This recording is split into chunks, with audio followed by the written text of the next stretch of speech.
मैंने बहुत श्रद्धा के साथ बाबा साहब डॉक्टर भीमराव अंबेडकर से जुड़े अनेक समारोहों में भाग लिया और इसे मैं अपना सौभाग्य मानता हूँ।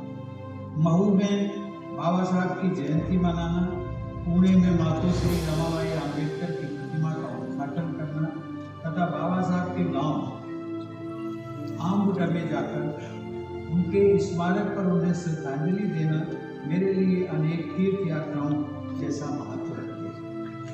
समय के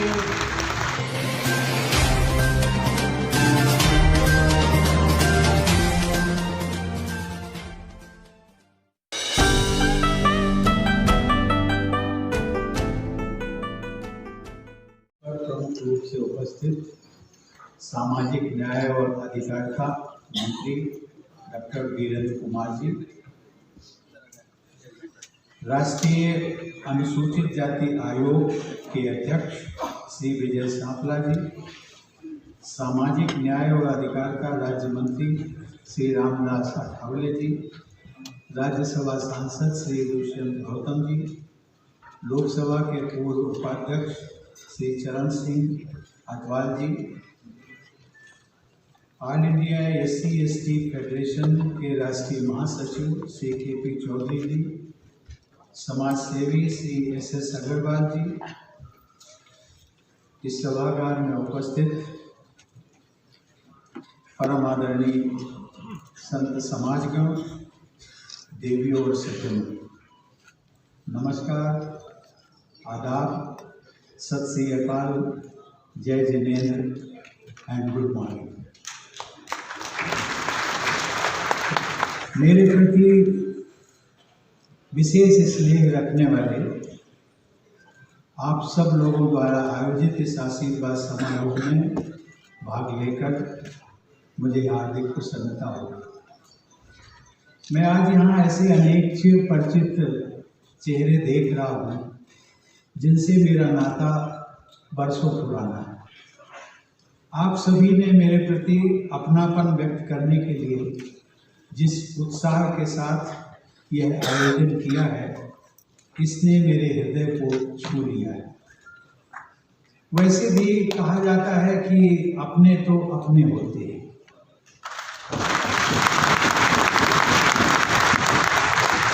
जब मैं सांसद, राज्यपाल और राष्ट्रपति था, तब भी आपका स्नेह मुझे इसी प्रकार मिलता रहा और आज जब पूर्व राष्ट्रपति तथा सामान्य नागरिक हो गया हूँ, तब भी मुझे आप सभी ने उसी उत्साह और प्रेम के साथ यहाँ आमंत्रित किया है और भरपूर स्नेह से मुझे आशीर्वाद दिया है।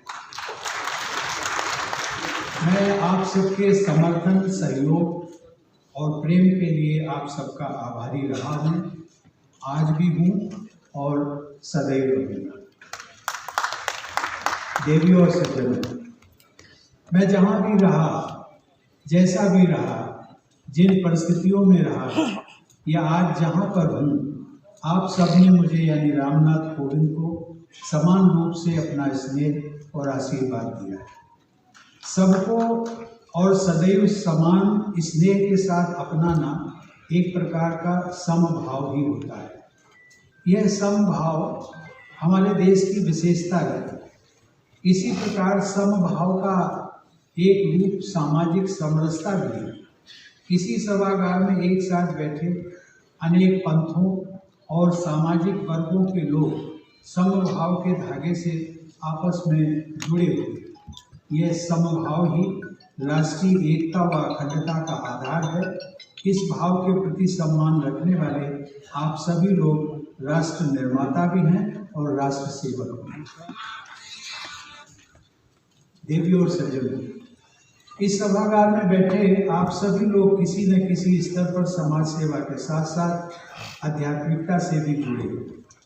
साथ ही आप लोग भारत माता के प्रति श्रद्धा एवं प्रेम की भावना से भी भरे हुए और आप सभी लोग इंसान के बीच में सौहार्द और एकता के भी पक्षधर हैं।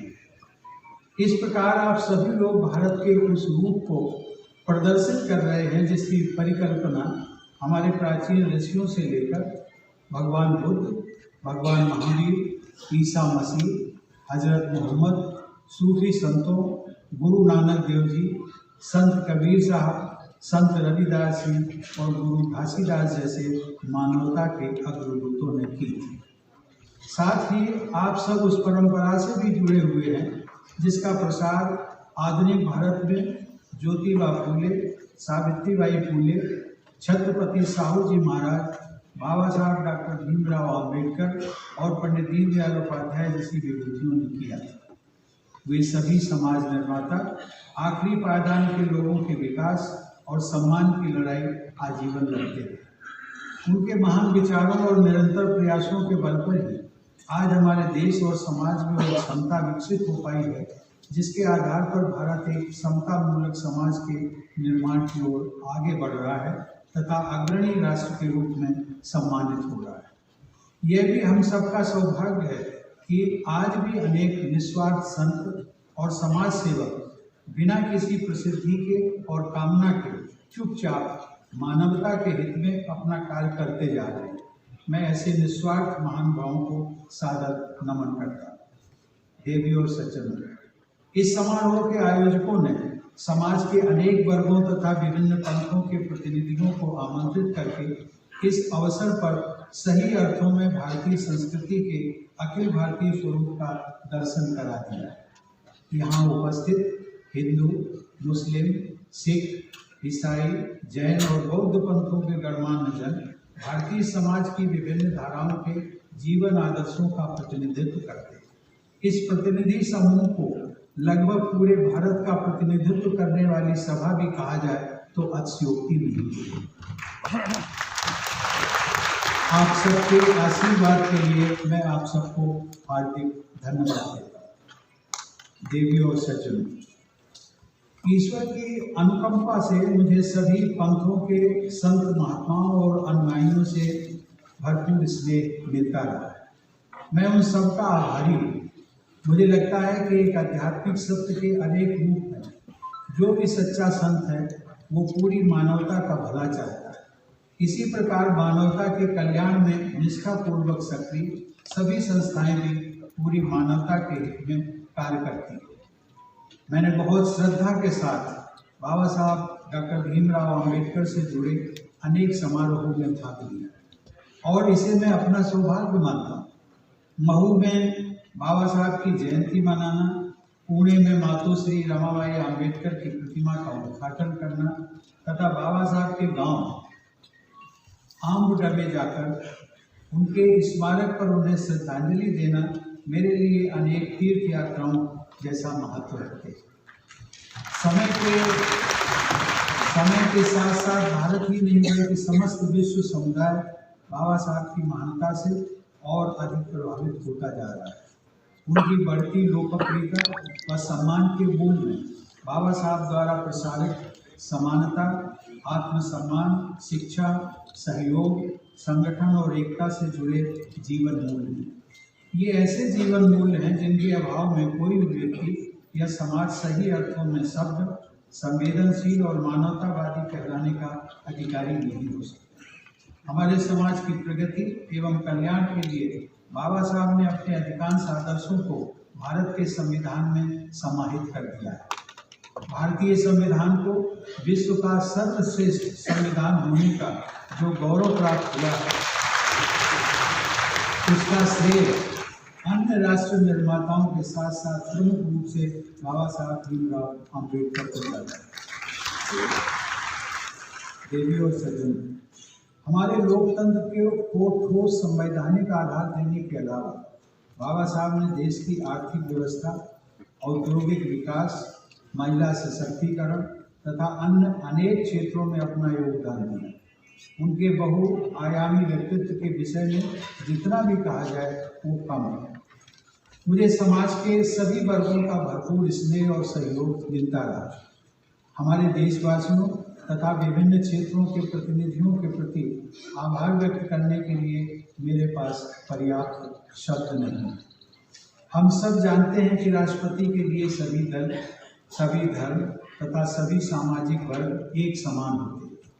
राष्ट्रपति द्वारा समाज के किसी भी वर्ग विशेष या पंथ विशेष के हितों पर अपेक्षाकृत अधिक ध्यान देना उस पद की संवैधानिक मर्यादा के अनुरूप नहीं माना जाता। राष्ट्रपति पूरे देश के होते हैं, किसी समुदाय विशेष के नहीं।